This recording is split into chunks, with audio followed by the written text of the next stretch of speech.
Alright, hello, good morning. It is bright and early here in Waterloo, and I decided to make a video. So, I'm trying to basically, I think I kind of want to commit more to making these videos, more for my own sake than anything. So I'm going to try and, maybe pop one out a day and let's see where this goes. But the idea I want to talk about today is the idea of micro-level failures on a macro-level goal. So what does that mean? I think, so one of the problems I've been having recently is sleep. Part of it's because I just have bad sleep hygiene, but another big reason is because when I'm trying to sleep, my mind is racing with all this content I want to create, all these ideas I want to share via this forum or via the written word or via stage and theater. Like, I just have so many ideas I want to share. And, when you compound that level of, I think, desire to create with failure, it can lead to a very interesting place where you can either tear yourself apart. I talked in my previous videos about how positive self-talk is not something that comes naturally to me. I really have to work because I'm not just my own worst critic. I'm a very mean critic to myself sometimes. But, so here's an example. Yesterday, right, I went to the gym. I'm trying to build up my squat. I want to get a very nice squat. 200-300 pound squat would be very nice. So, I say 200-300 like they're not that different. My first goal is to get like a 225 for 25 reps and then build up to 300, but that's besides the point. So my workouts have been going great even while I'm in university, but yesterday was the first time that I failed, right? I couldn't do it. I was tired. And I knew I was tired before I went to the gym. But what ended up happening was I still went because I was like, screw it, you gotta keep the discipline going. And when I failed, I had this feeling of intense, passionate, like, anger. Which again makes sense for me personally, right?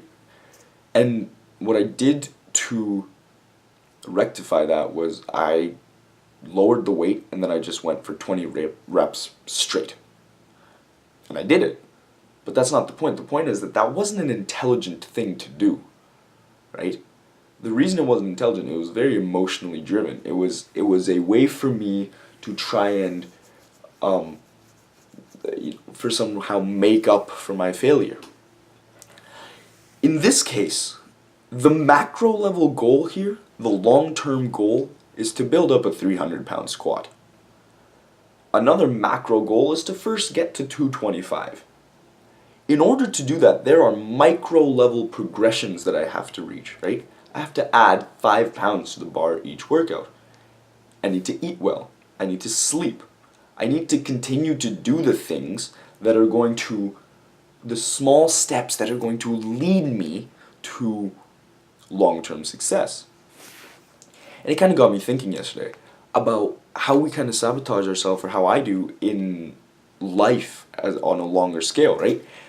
Micro-level goals and progression and failure in that should not deter or I think crush me when it comes to the macro level.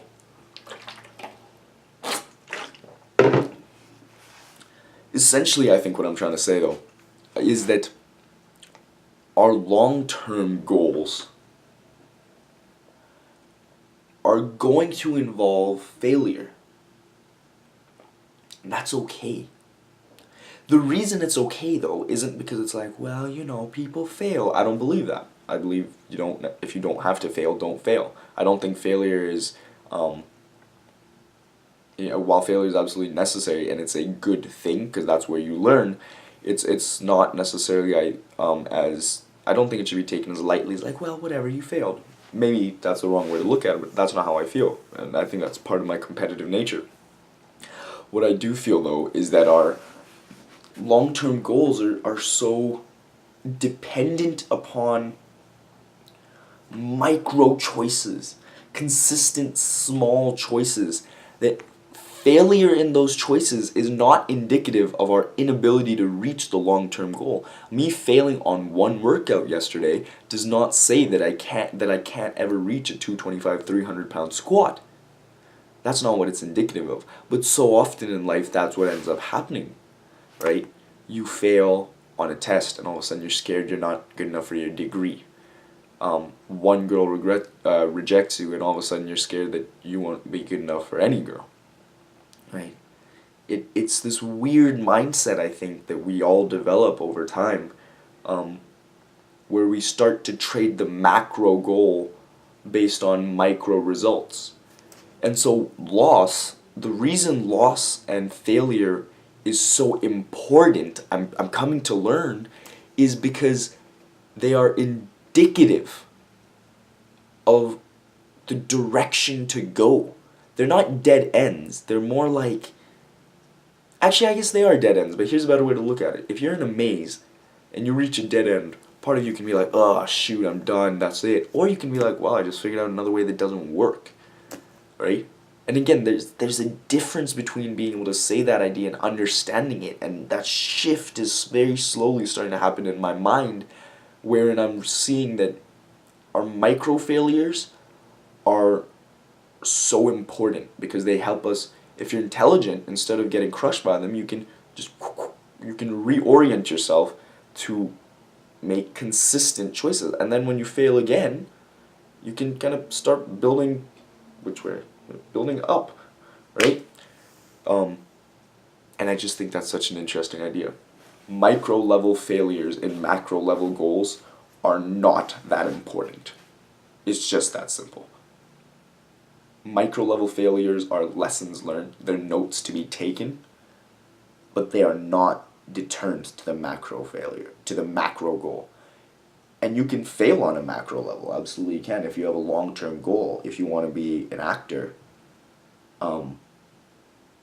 maybe you'll have a huge job, and then the movie gets cut, and yes, that'll absolutely suck, but that's still not indicative of your ability to be an actor. You know what I'm saying? Like, it's that's not the best example. I can't relate to that as much, but failing an exam, let's say, is a much larger part of your degree than a assignment. And so I can see why that level of failure would be painful, right? But if you keep in mind, I think, that everything is a progression towards the larger goal, you can apply perspective.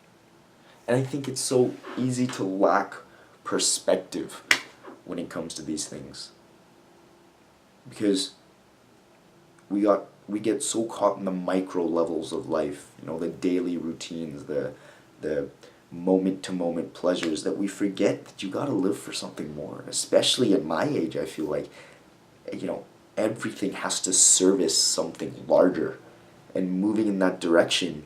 If I'm not moving in the direction of my goals and my dreams and my passions, then really what am I doing?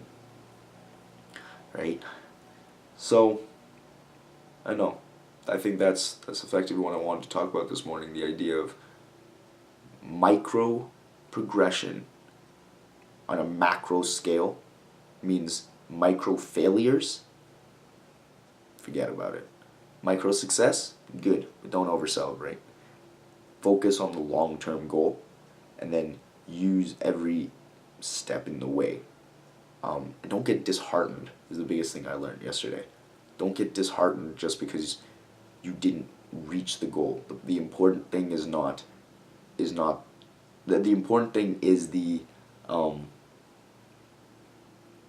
attempt at the micro level. It's the consistency of doing the right things, not necessarily always succeeding at them. Yeah. Let's call it.